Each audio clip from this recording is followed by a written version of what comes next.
Hello दोस्तों, welcome to modern classroom. Okay, ठीक है। चलिए आज हम सीखेंगे भौतिक विज्ञान प्रकाश जी के क्वेश्चन सेट नंबर 1। ठीक है, इम्पोर्टेंट क्वेश्चन रहेंगे आपके पेपर के लिए। क्वेश्चन नंबर पहला, प्रकाश छोटे छोटे कणों से मिलकर बना है जिसे कहते हैं, क्या कहते हैं? फोटान कहते हैं। फोटान छोटे छोटे कणों से मिलकर बना होता है। इस पे कोई आवेश नहीं होता, ना इसका द्रव्यमान होता है, ना इसका भार होता है। ठीक है, चलिए क्वेश्चन नंबर दूसरा, प्रकाश तरंग किस प्रकार की तरंग है? प्रकाश तरंग किस प्रकार की तरंग है?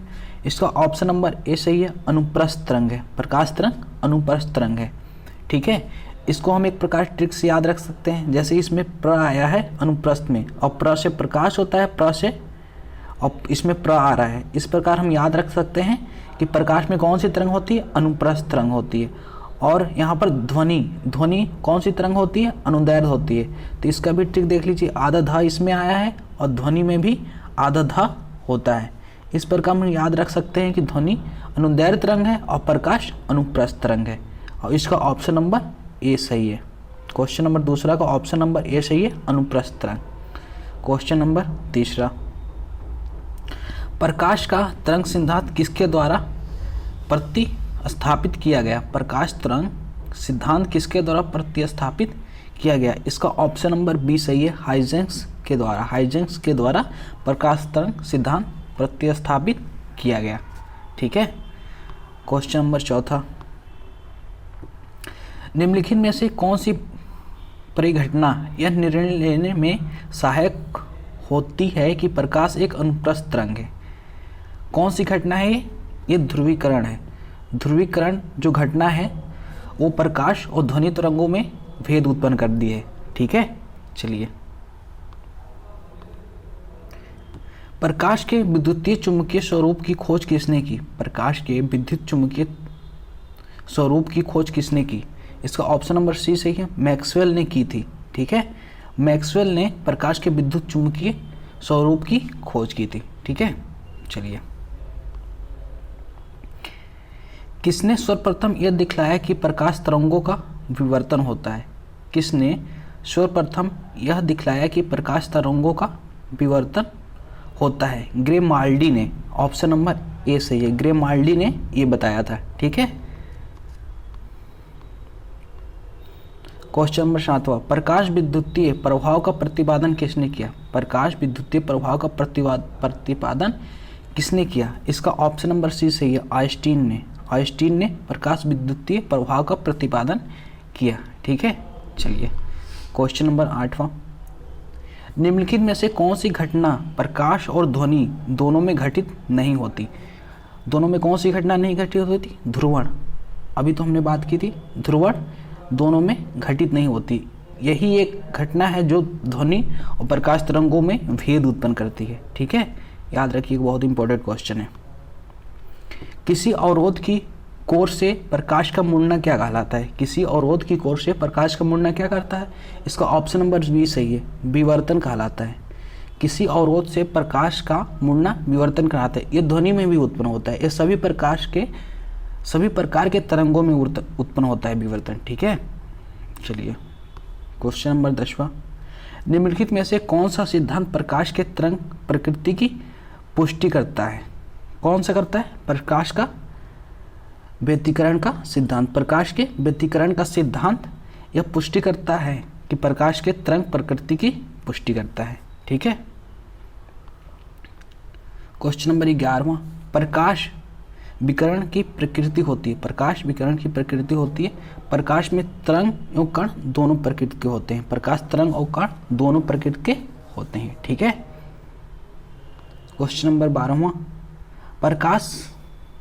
प्रकाश के चिकने पृष्ठ से टकराकर वापस लौटने की घटना को कहते हैं। प्रकाश के चिकने पृष्ठ से टकराकर वापस लौटने की घटना को क्या कहते हैं?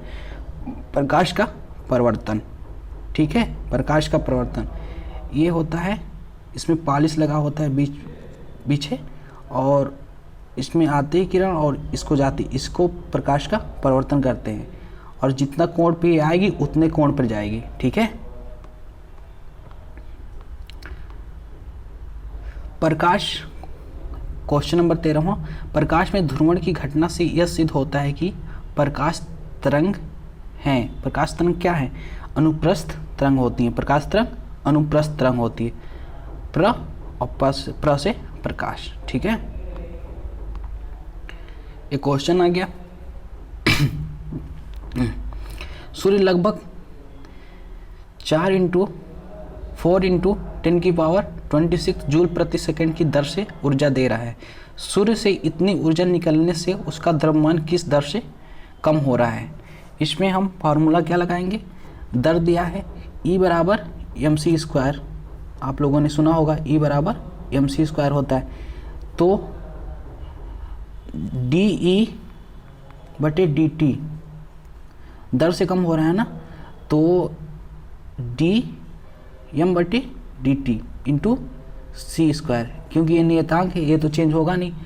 तो इसका मान कितना दिया है? dE/dt का मान 4 × 10⁻26 दिया है, ठीक है। और बराबर में dm/dt इंटू c। अब dm/dt निकालना है तो ये c² इसके बट्टे में आ जाएगा। तो इसको किस प्रकार लिख सकते हैं? 4 × 10⁻26 बट्टे 9 × 10⁻16, ठीक है। अब इसको भाग देंगे तो इसका मान आ जाएगा 4.2 की पावर 4.2 × 10⁻9 इसका मान आ जाएगा, ठीक है। इसका ऑप्शन नंबर बी सही होगा, ऑप्शन नंबर बी, ठीक है। चलिए क्वेश्चन नंबर 15वां, प्रकाश का वेग सर्वप्रथम किसने ज्ञात किया था? प्रकाश का वेग सर्वप्रथम किसने ज्ञात किया था? रोमर ने प्रकाश का वेग सर्वप्रथम ज्ञात किया था। ऑप्शन, क्वेश्चन नंबर 15 का ऑप्शन नंबर सी सही है, रोमर, ठीक है। क्वेश्चन नंबर 16, प्रकाश का वेग अधिकतम होता है। प्रकाश का वेग अधिकतम होता है निर्वात में। प्रकाश का वेग अधिकतम होता है निर्वात में, ठीक है। माध्यम के तापमान पे वृद्धि के साथ प्रकाश की गति, माध्यम के तापमान में वृद्धि के साथ प्रकाश की गति वैसी ही रहती है। तापमान पे प्रकाश का वेग का कोई प्रभाव नहीं पड़ता, ठीक है। जल, कांच या हीरे में प्रकाश की चाल निम्न क्रम में होती है। जल, कांच व हीरे में प्रकाश की चाल निम्न क्रम में होती है। इसका ऑप्शन नंबर बी सही है। सबसे ज़्यादा जल में होती है, उसके बाद कांच में, उसके बाद हीरा में, ठीक है। क्वेश्चन नंबर 19, चंद्रमा से पृथ्वी तक आने में प्रकाश को लगभग कितना समय लगता है? चंद्रमा से पृथ्वी तक आने में प्रकाश को लगभग कितना समय लगता है? 1 सेकंड का समय लगता है, ठीक है। 1 सेकंड का, चंद्रमा से पृथ्वी तक आने में प्रकाश को 1 सेकंड का समय लगता है, ठीक है। क्वेश्चन नंबर 20वां, ये आज का लास्ट क्वेश्चन है। सूर्य की रोशनी को पृथ्वी तक पहुंचने में लगभग कितना समय लगता है? इसमें आपका ऑप्शन नंबर ए सही है, 8 मिनट का समय लगता है सूर्य से पृथ्वी तक पहुंचने में प्रकाश को, ठीक है। चलिए आज के 20 क्वेश्चन, ठीक है। ये पार्ट पहला था, इसका कम से कम 6 पार्ट तो अपलोड होंगे ही, ठीक है। 6 पार्ट में हम लगभग 200-300 क्वेश्चन प्रकाश से करेंगे, ठीक है। अगर आपको हमारा वीडियो अच्छा लगे तो हमारे चैनल को सब्सक्राइब करें प्लीज़, और बेल आइकन प्रेस करना ना भूलें, जिससे आने वाली हमारी सारे वीडियो का नोटिफिकेशन आपको मिल सके। टेलीग्राम चैनल ज़रूर ज्वाइन करें, डिस्क्रिप्शन में लिंक दे दिया जाएगा, ठीक है, जिससे आपको PDF मिल सके, ठीक। अगर आप इंस्टा पे हमें फॉलो कर सकते हैं तो फॉलो कर लीजिए। थैंक यू, मिलते हैं नेक्स्ट क्लास में, तब तक के लिए मचाते रहो।